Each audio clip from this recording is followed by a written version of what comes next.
धैर्यात् तत्त्वज्ञानाच्च निश्चयात् जनसंगपरित्यागात् षड्भिर्योगः प्रसिद्ध्यति। हठस्य प्रथमाङ्गद्वादासनं पूर्वमुच्यते। कुर्यात् दासनं स्थैर्यम् आरोग्यं च लाङ्घवम्। 58 नंबर श्लोक मिताहार के बारे में। सुस्निग्ध मधुराहार चतुर्थांश विवर्जितः भुज्यते शिव संप्रीत्य मिताहारः स उच्यते। 59 अपथ्य आहार कट्वाम्लतीक्ष्णलवणोष्ण हरित शाक सौवीर तैल तिल सरसप मध्य मत्स्यान अजादि मांस दधि तक्र कुलथक कोल पिंड्याक हिंगु लहसुन पथ्यम माहु। भोजनम अहितम विद्यात् पुनर्प्युष्णीकृतं रुक्षम् अतिलवण अम्लयुक्तम् कदसन शाकोत्कंठं वर्ज्यम्।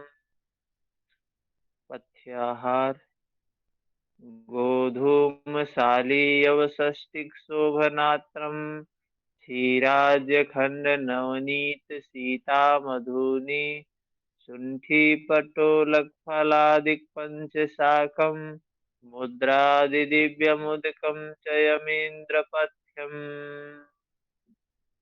पुष्टं सुमधुरं स्निग्धं गव्यं धातु प्रपोषणं मनोविलसितं योग्यं योगी भोजनमाचरेत।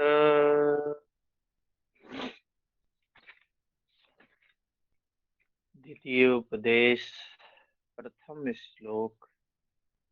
अथासने दृढ़े योगी वसीहितमितासनः गुरुपदिष्टमार्गेण प्राणायामं समभ्यसेत।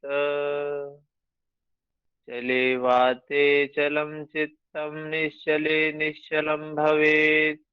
योगी स्थाणुत्वम् आप्नोति तदो वायुं निरोधयेत्। बद्धपद्मासनो योगी प्राणं चन्द्रेण पूरयेत्। धारयित्वा यथाशक्ति भूयः सूर्येण रेचयेत्। प्राणं सूर्येण चाकृष्य पूरयेदुदरं शनैः विधिवत् कुम्भकं कृत्वा पुनश्चन्द्रेण रेचयेत्। के बाद 15 नंबर श्लोक। यथा सिंहो गजो व्याघ्रो भवेत वश्य शनैः शनैः तथैव सेवितो वायुरन्यथा हन्ति साधकम्।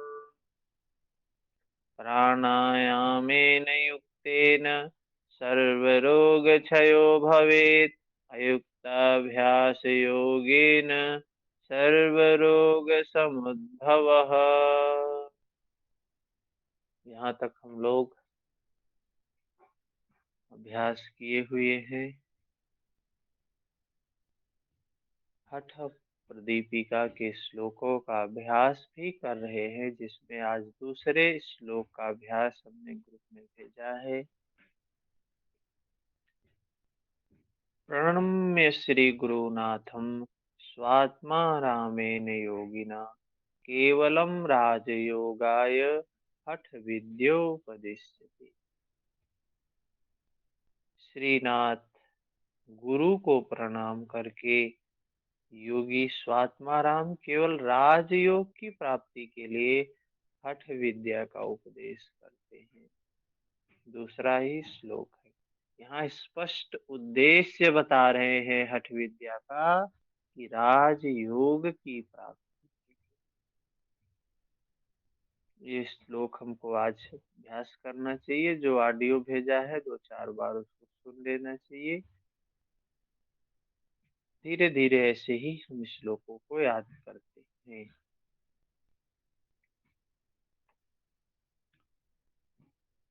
अपने हम लोग चतुर्थ उपदेश में नादानुसंधान पर चर्चा कर रहे थे। नादानुसंधान, ये नाद की जो अवस्थाएं होती हैं उनके बारे में वर्णन किया गया था। 4 नाद की अवस्थाएं हैं।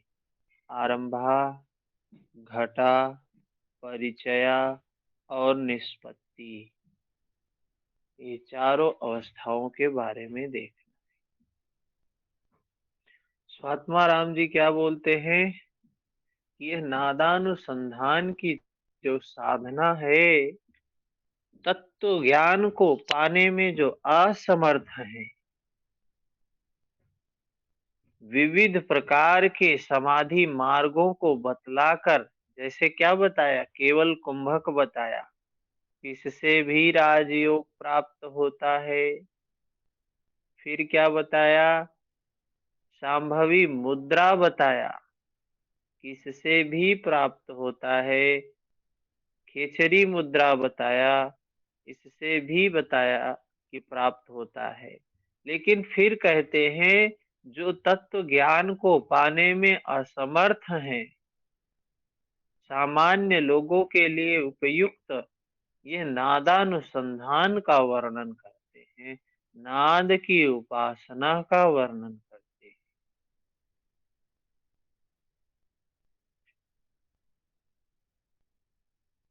स्वात्मा राम जी कह रहे श्री आदिनाथ के द्वारा कहे गए लय के 1.25 करोड़ प्रकार प्रसिद्ध, लय के नाद के लय के 1.25 करोड़ प्रकार प्रसिद्ध है।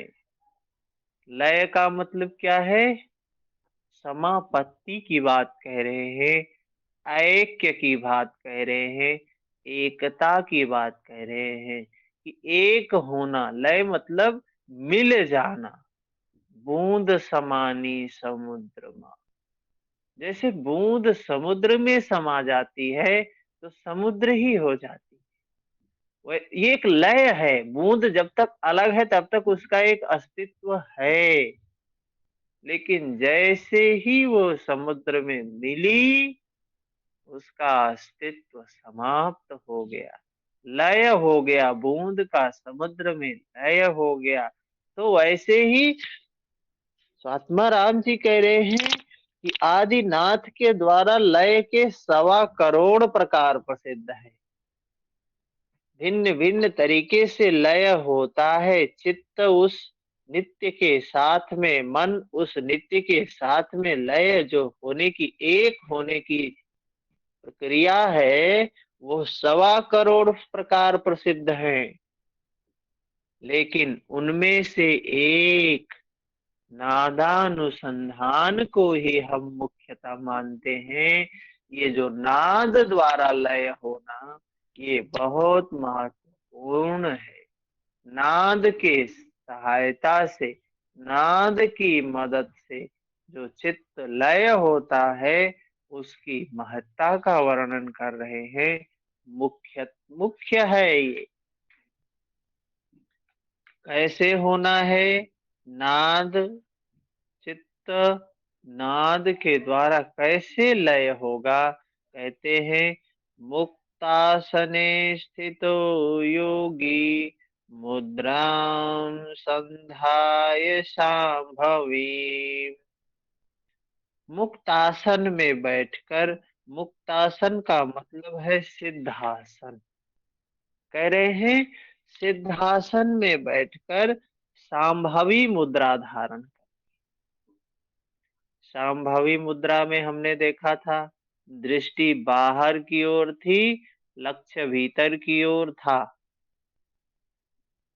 संभवी मुद्रा धारण करके एकाग्र चित्त से अपने दाहिने कान से शरीर के अंतर्गत ध्वनि को सुनने का प्रयास करना चाहिए।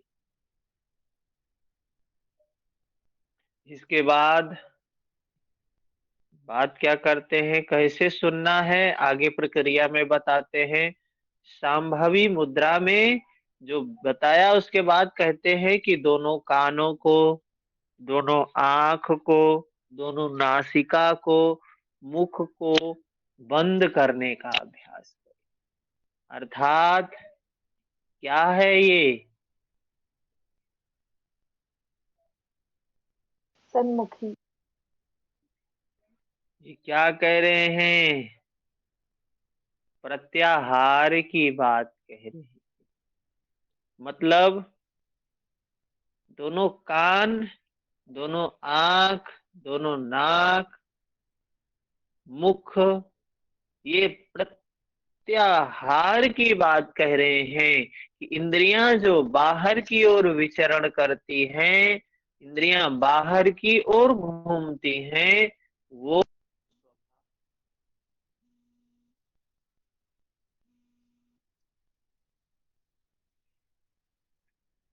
जो इंद्रियां बाहर की ओर विचरण करती हैं, जो उनका स्वभाव है, वो स्वभाव बंद करने का बात कह रहे हैं।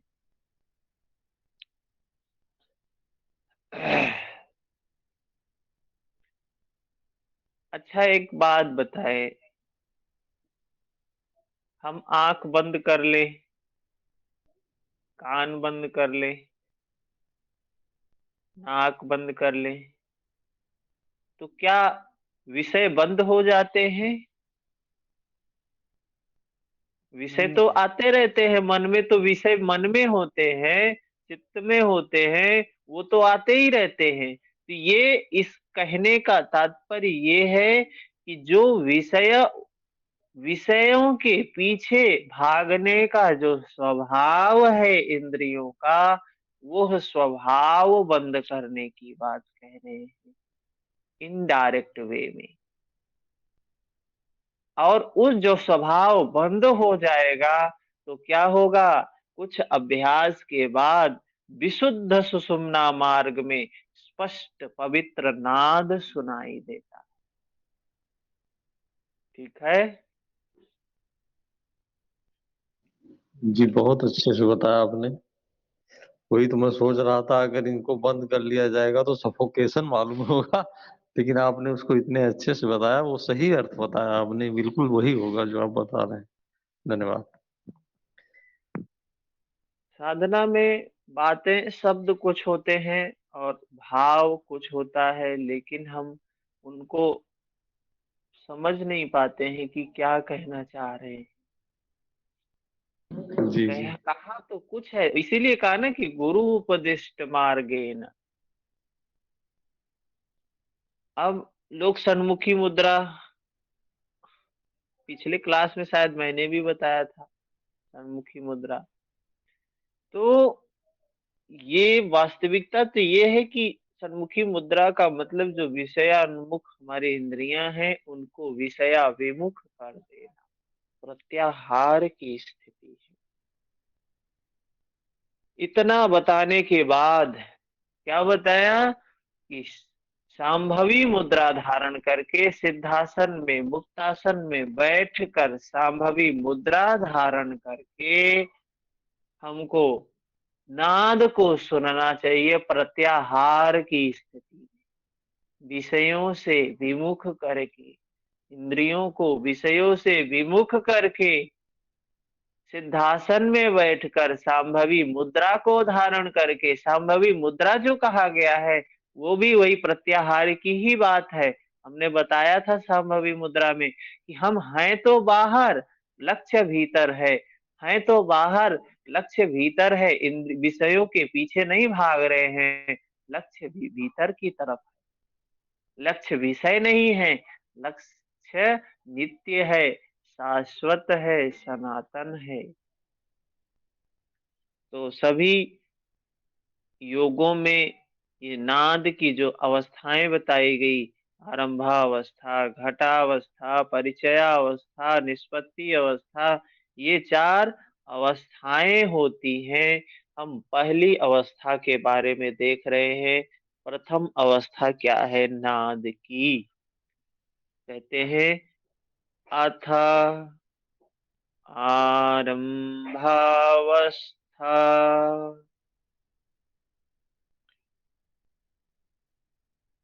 70 और 71, 70 और 71 नंबर श्लोक।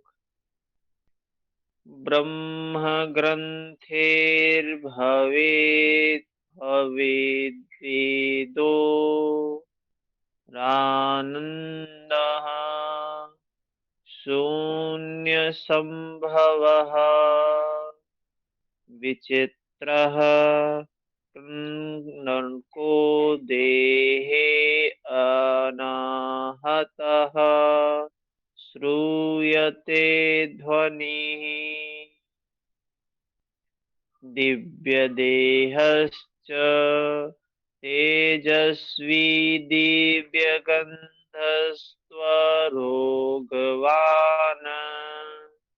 सम्पूर्णहृदयः शून्यः आरम्भे योगवान् भवेत्। कह रहे हैं आरंभावस्था में ब्रह्म ग्रंथि के भेदन के फलस्वरूप आनंद का अनुभव। प्रश्न यहाँ से बहुत छोटे छोटे प्रश्न यहाँ से बनते हैं। छोटे प्रश्न का मतलब है छोटे छोटे शब्दों से प्रश्न बन जाते हैं यहाँ पर कि ब्रह्म ग्रंथ आनंद की का अनुभव कौन सी अवस्था में होता है,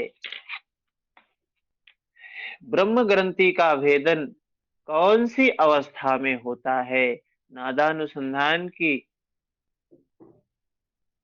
अवस्थाओं में ब्रह्म ग्रंथि का भेदन या आरंभावस्था में कौन सी ग्रंथि का भेदन होता है। तो 3 ग्रंथियां बताई गई हैं, ब्रह्म ग्रंथि, विष्णु ग्रंथि और रुद्र ग्रंथि।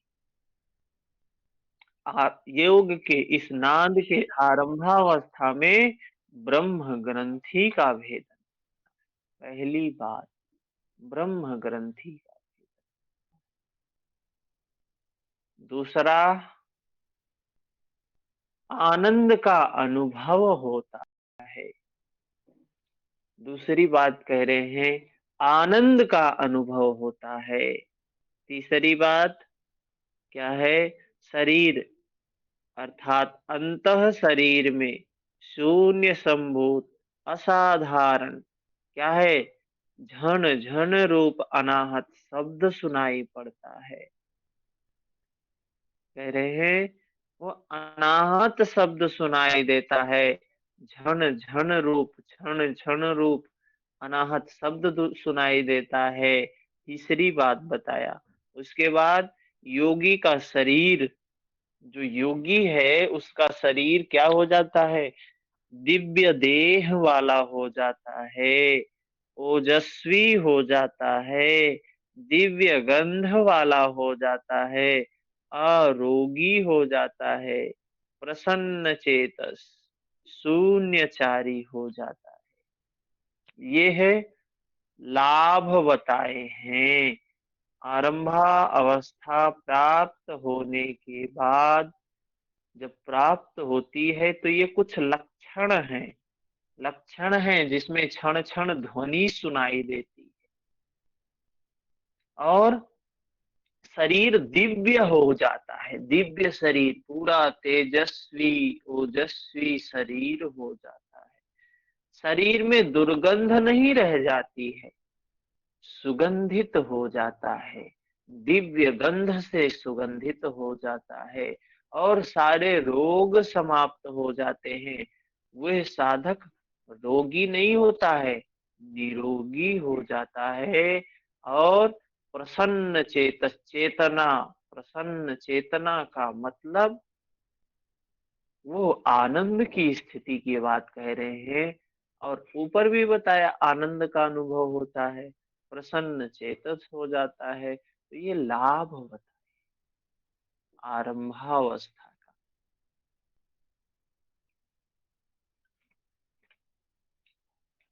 ठीक है, ब्रह्म ग्रंथि हृदय में होती है, अनाहत चक्र में होती है। ठीक, चक्र अनाहत चक्र, ग्रंथि ब्रह्म ग्रंथि। और आरंभा अवस्था में इसका क्या होता है, भेदन होता है, छेदन होता है। किसी का प्रश्न है आरंभा अवस्था से?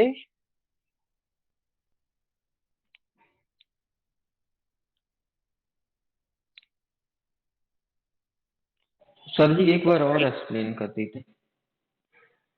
अच्छा, नादानुसंधान की 4 अवस्थाएं बताई है, नाद की 4 अवस्थाएं बताई है। और नाद को सुनने की, नाद को जानने की जो प्रक्रिया बताया, सिद्धासन में बैठकर सांभवी मुद्रा करके दाएं कान से ध्वनि को सुनने का प्रयास करना चाहिए।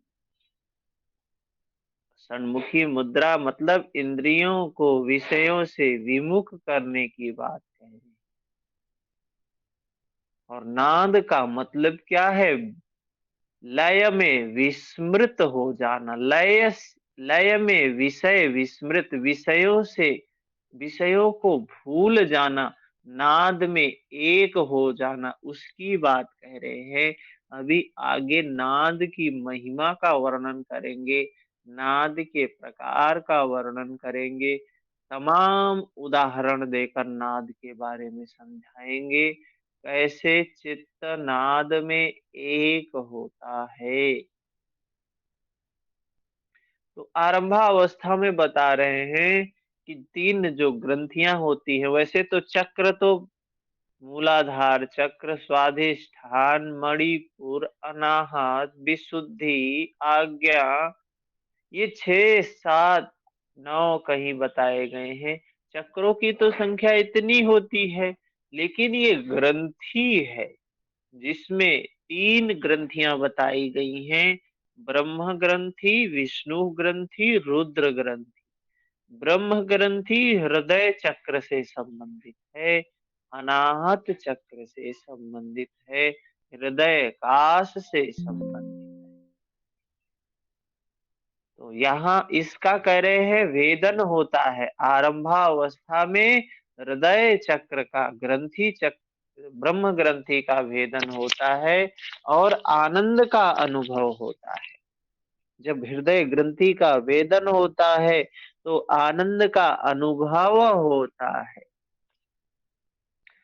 और एक नाद सुनाई देता है। ऐसी अवस्था में एक नाद सुनाई देता है। कौन सी नाद है वो, क्षण क्षण रूप अनाहत शब्द सुनाई देता है। तो कई बार प्रश्न आता है, कई बार आया है कि अनाहत इसमें आरंभा अवस्था में कौन सी नाद सुनाई देती है, कौन सी ध्वनि सुनाई देती है आरंभा अवस्था में? तो उसका जवाब हमें देना होता है कि आरंभा अवस्था में क्षण क्षण रूप अनाहत शब्द सुनाई देता है, अनाहत नाद सुनाई देता है। आरंभा अवस्था में योगी का शरीर कैसा हो जाता है, क्या लक्षण है?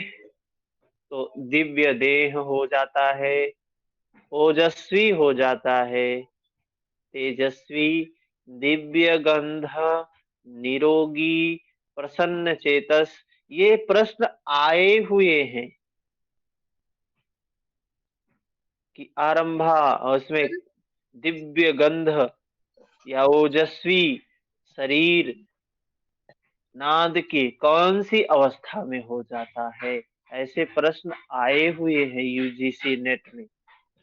सर चलते हैं घटा अवस्था। तो सर एक चीज में ये लिखा है शून्यचारी हो जाता है, तो शून्यचारी हाँ? का क्या होगा इसमें?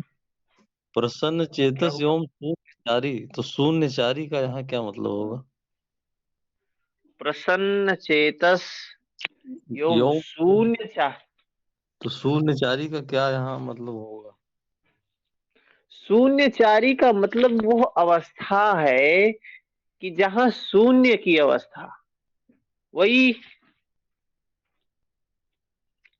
समाधि की ही अवस्था है। शून्य की अवस्था, आनंद की अवस्था का मतलब क्या है?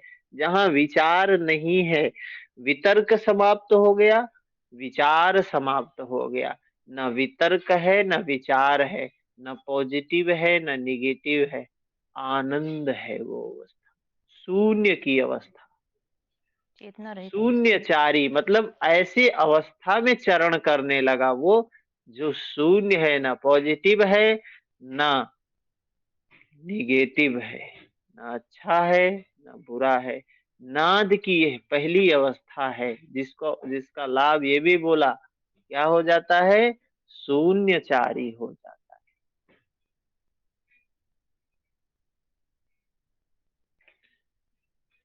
और किसी का प्रश्न? सर ये ग्रंथियां टोटल 3 ही होती है, मतलब और ग्रंथों में भी यही बताया गया है कि 3 ही होती हैं क्या? आवाज कट रही है आपकी। सर मैं ये पूछना चाह रही थी, और हट ग्रंथों में भी ग्रंथियां 3 ही बताई गई हैं क्या? आपकी आवाज मुझे स्पष्ट नहीं आ पा रही है। चलो मैं बाद में पूछ लूंगी। सर वो पूछ रही हैं कि बाकी सारे जो हठ योग के टेक्स्ट है एक उसमें मिनट, भी एक मिनट रुक जाइए।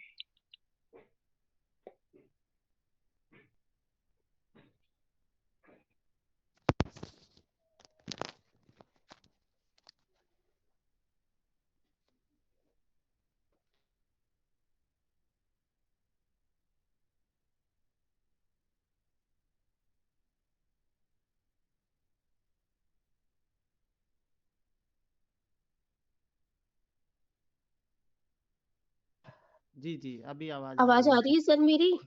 हाँ सर मैं ये पूछना चाह रही थी कि जैसे चक्रों का तो पता है, नाड़ियों का पता है, पर ग्रंथियों में थोड़ा सा कंफ्यूजन था कि ग्रंथियां और ग्रंथों में भी, मतलब और हट ग्रंथ है उनमें भी 3 ही बताई गई हैं क्या? ये इनकी ग्रंथियां, हाँ। संख्या 3 ही है हाँ सभी में ही? हाँ, तीन ही ग्रंथि होती है। अच्छा ठीक है सर, और इनके एक बार स्थान एक बार और बता देंगे, मतलब एक अरे एक का कई स्थान बार अभी बताएं। बताएंगे, स्पष्ट बताएंगे। हाँ हाँ ठीक हाँ, है सर। आवाज ठीक है? ठीक है। जैसे पहले आ रही थी हाँ वैसे ही है या कुछ धीमी है? नहीं सर, सही है। Thank you sir. द्वितीय अवस्था नाद की क्या बोलते हैं? घटा अवस्था। आरंभा का मतलब क्या है? आरंभ हुई, शुरुआत की अवस्था है। आरंभ की अवस्था, इसलिए आरंभ बोल दिया। अब दूसरी अवस्था बोले घटा अवस्था, क्या है? द्वितीयायाम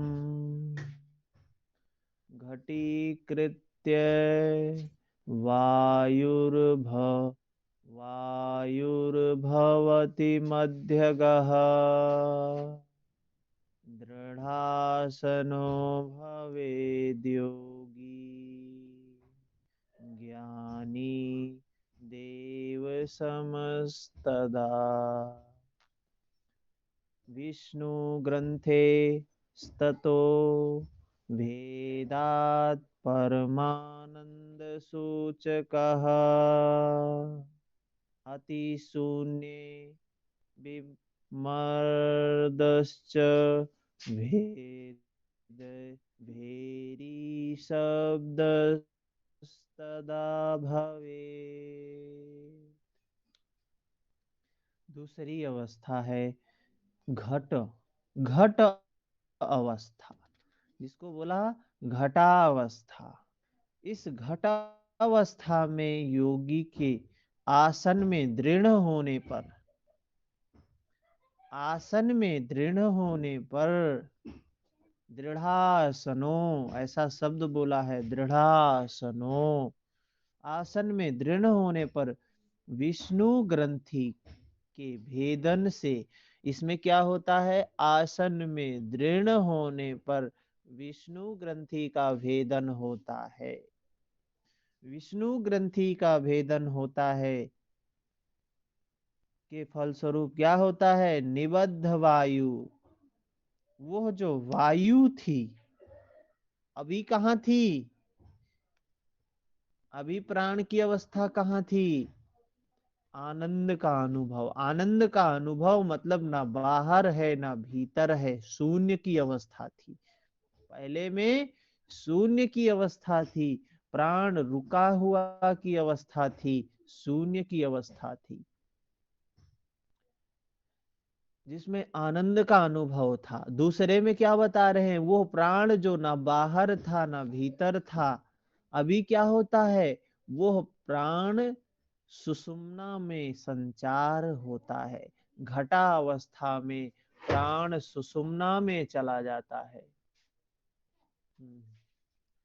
घटावस्था में प्राण सुषुम्ना में चला जाता है, और जब प्राण सुषुम्ना में प्रवेश किया तब अति शून्य, अर्थात कहां पर, विष्णु ग्रंथि में, कंठ स्थान में परमानंद सूचक, परमानंद सूचक, वहां पर आनंद सूचक बताया था।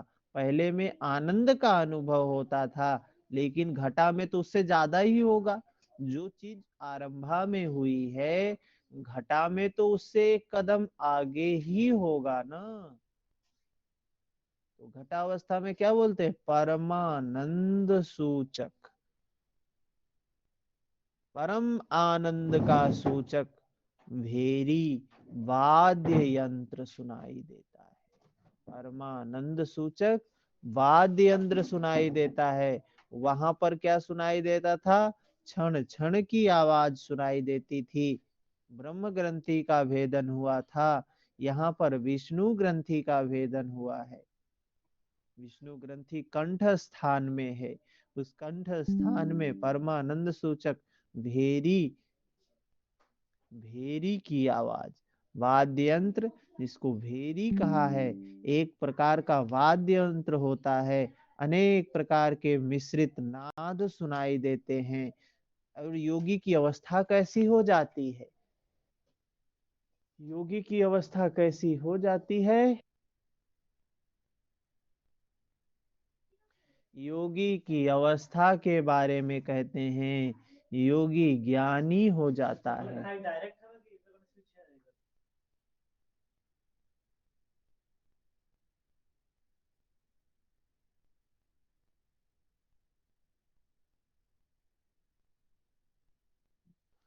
तो क्या बोल रहे हैं यहाँ पर, योगी ज्ञानी हो जाता है, देव तुल्य हो जाता है। वहां बोला था आरंभावस्था में शरीर पर बात किया था कि शरीर दिव्य हो जाएगा, ओजस्वी हो जाएगा, दिव्य गंध हो जाएगा, निरोगी हो जाएगा। लेकिन यहाँ बात कर रहे हैं योगी ज्ञानी हो जाता है, उससे आगे की अवस्था है। योगी देव तुल्य हो जाता है, देवताओं के समान हो जाता है। परमानंद का सूचक भेरी और आघात जन्य शब्द सुनाई देते हैं। कहाँ पर, कंठ स्थान में, विष्णु ग्रंथि में। और वायु का, प्राण का सुषुम्ना में प्रवेश होता है। तो यहाँ से हर एग्जाम में एक प्रश्न तो 100% आता ही आता है।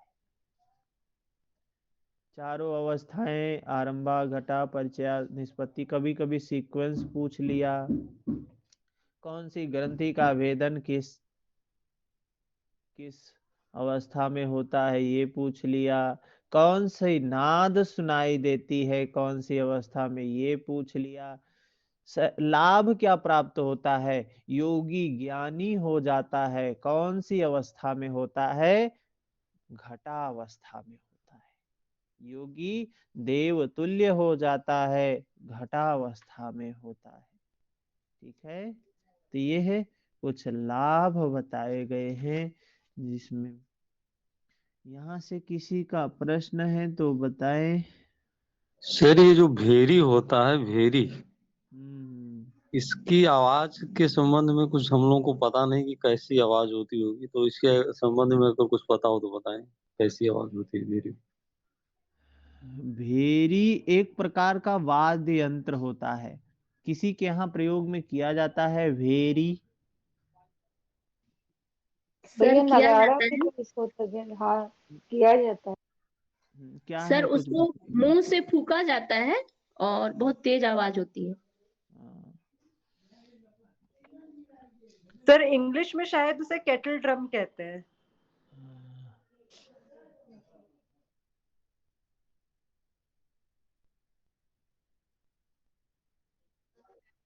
हाँ हाँ हाँ हाँ वही होता है। हाँ वही तो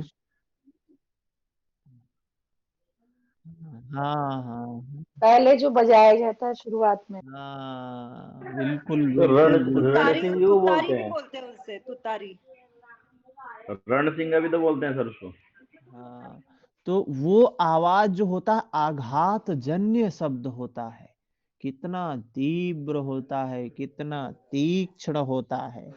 तो अभी जो है ना, अभी ये शब्द तीव्र गति में है, लेकिन जैसे जैसे हम निष्पत्ति अवस्था में जाएंगे, ये शब्द कैसे हो जाएंगे, बिल्कुल सूक्ष्म हो जाएंगे। अभी जो ये उसका रणभेरी का जो आवाज सुनाई दे रहा है, बाद में अंतिम अवस्था में यही बोलते हैं, वीणा की आवाज सुनाई देती है, भ्रमर की आवाज सुनाई देती है, गुंजार सुनाई देता है। तो ये धीरे धीरे सूक्ष्म होता जाता है। ठीक है, जी सर। आरंभा और घटा। आगे चलते हैं, तीसरी अवस्था बताया परिचया अवस्था। तो एक चीज आरंभा घटा, परिचया में किसी ग्रंथि का भेदन नहीं बताया है। आरंभावस्था में क्या बताया, ब्रह्म ग्रंथि का भेदन होता है, विष्णु ग्रंथि का घटावस्था में भेदन होता है। परिचया में क्या कहते हैं, तृतीयायाम तु विज्ञो विज्ञेयो विहायो मर्दलब्धनि महाशून्यम तदा याति सर्वसिद्धि समाश्रयम्। तृतीय अवस्था में कहते हैं उस ब्रह्म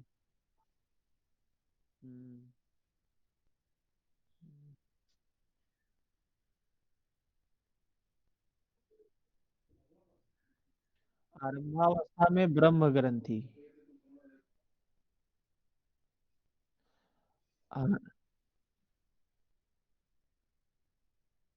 विष्णु ग्रंथि जो है ये विशुद्धि चक्र है। सर विष्णु ग्रंथि ये मणिपुर चक्र है क्या? नहीं, विष्णु ग्रंथि विशुद्धि चक्र, कंठ चक्र जिसको बोलते हैं, कंठ चक्र। ठीक है,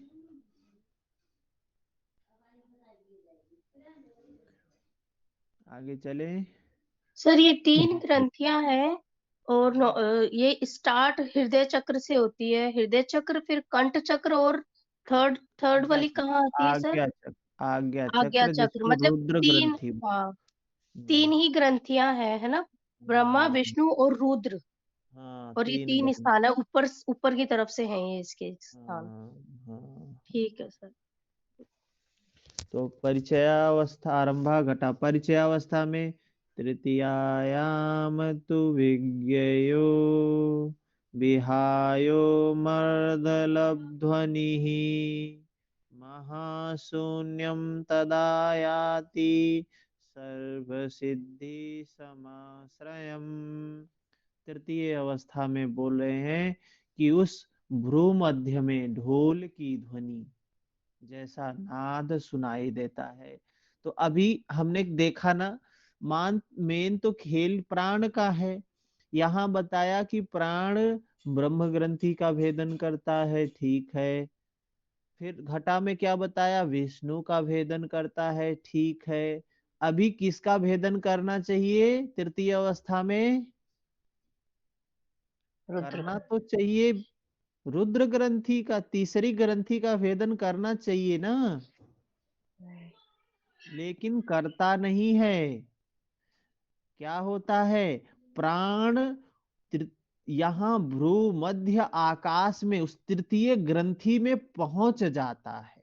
ये बोल रहे हैं कि वो शक्ति जो है उस भूमध्य आकाश में पहुंच जाती है और उसको नाद कैसा सुनाई देता है, ढोल की ध्वनि सुनाई देती है। प्रश्न कई बार आया है कि ढोल की ध्वनि कहाँ सुनाई देती है, तो कहां पर है ये, परिचयावस्था में। परिचयावस्था में ढोल की ध्वनि सुनाई देती है और सभी सिद्धियां प्रदान करने वाला प्राण ऐसी जगह पे पहुंच जाता है जहां सभी सिद्धियां प्राप्त होती हैं। इस भ्रूमध्य में जिसको रुद्र ग्रंथि कहा गया है, सभी सिद्धियां प्रदान करवाता है। ऐसी स्थिति होती है प्राण की, ऐसी स्थिति होती है नाद की, जहां प्राण रुद्र ग्रंथि में पहुंच जाता है और यहां से उस रुद्र ग्रंथि का भेदन अगली उसमें करता है, अगली अवस्था में करता है, निष्पत्ति अवस्था में करता है। ठीक है, क्या कहते हैं, चित्तानंदम तदा जित्वा सहजानंद संभवः दोष दुख जरा व्याधि क्षुधा निद्रा विवर्जितः।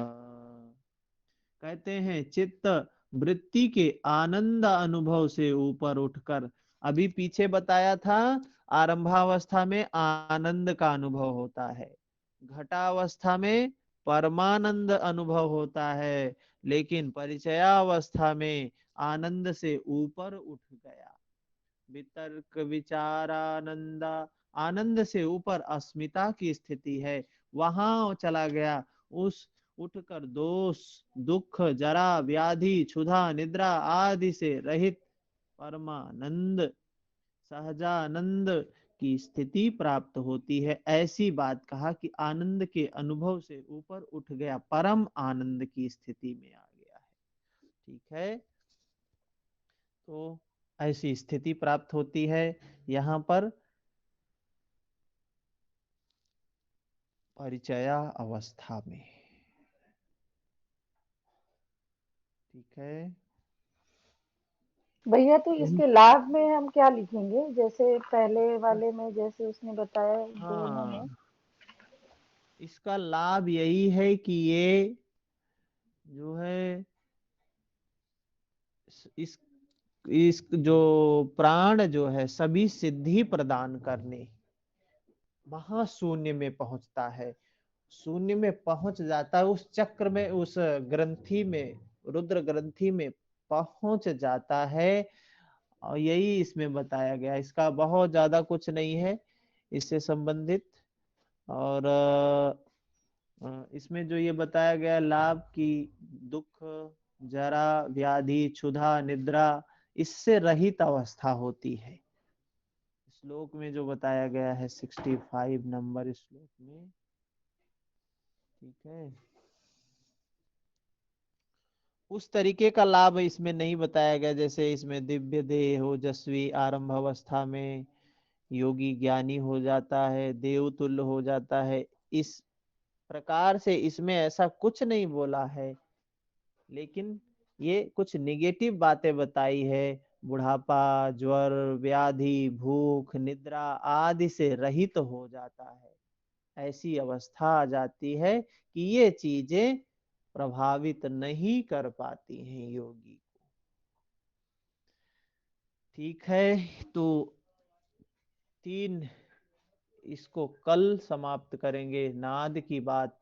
फिर इसके बाद भी सर बहुत सारी चीजें हैं। हाँ सर ये कह रहे थे बिना ये दो अवस्थाओं के जो तृतीय अवस्था है आना संभव नहीं है ना।